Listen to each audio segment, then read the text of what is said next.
بسم اللہ الرحمن الرحیم. ڈیئر اسٹوڈنٹس، اس لیکچر میں ہم جس ٹاپک کو ڈسکس کریں گے وہ ہے تحریک دیوبند اور اس کے تعلیمی اثرات. اگر ہم تحریک دیوبند کی تاریخی پس منظر پر دیکھتے ہیں تو ہمیں پتہ چلتا ہے کہ ہندوستان میں برطانوی قبضے کے بعد جب انگریزوں نے نئے نظام تعلیم کو نافذ کیا تو ہندوؤں نے بہت جلد اس کو قبول کر لیا، کیونکہ اس سے انہیں کوئی خاص فرق نہیں پڑتا تھا. پہلے ان کا مفاد عربی اور فارسی کی تعلیم سے منسلک تھا، اور وہ اب اپنے مقاصد کے حصول کے لیے دوسری طرف راغب ہوئے اور انہوں نے انگریزی تعلیم کو اپنانا شروع کر دیا. لیکن مسلمانان بر صغیر کا معاملہ ان سے بہت مختلف تھا. وہ نئی صورتحال کو ذہنی طور پر تسلیم کرنے کے لیے تیار نہیں تھے، کیونکہ مسلمان یہ سمجھتے تھے کہ ان کی تہذیبی اقدار اور علمی روایات ختم ہو جائیں گی. مسلمانوں کو یہ خطرہ محسوس ہوتا تھا کہ نیا تعلیمی نظام جو کہ انگریزوں کا نافذ کرتا ہے وہ مسلمانوں کو الحاد اور مغرب پرستی کی طرف لے جائے گا.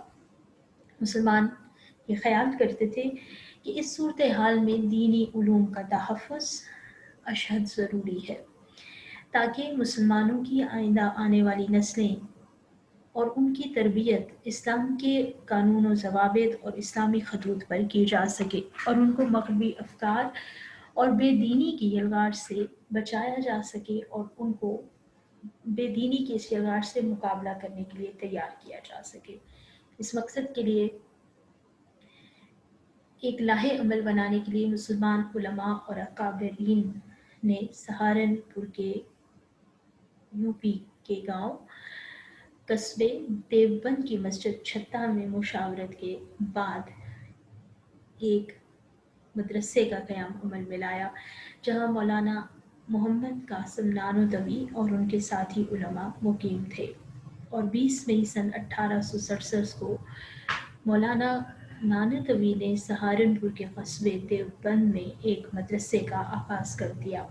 مولانا نانوتوی رحمۃ اللہ علیہ مولوی مملوک کے شاگرد تھے، جو حضرت شاہ ولی اللہ رحمۃ اللہ علیہ کے تعلیمی مکتبہ فکر کے ماننے والے تھے اور سید احمد شہید کی تحریک مجاہدین میں بھی شامل رہے.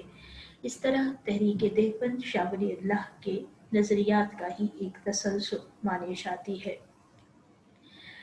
دارالعلوم دیوبند کے پہلے سربراہ مولانا محمد یعقوب نانوتوی رحمۃ اللہ علیہ ہیں، اور اس درسگاہ کے اولین شاگرد مولانا محمود الحسن رحمۃ اللہ علیہ تھے.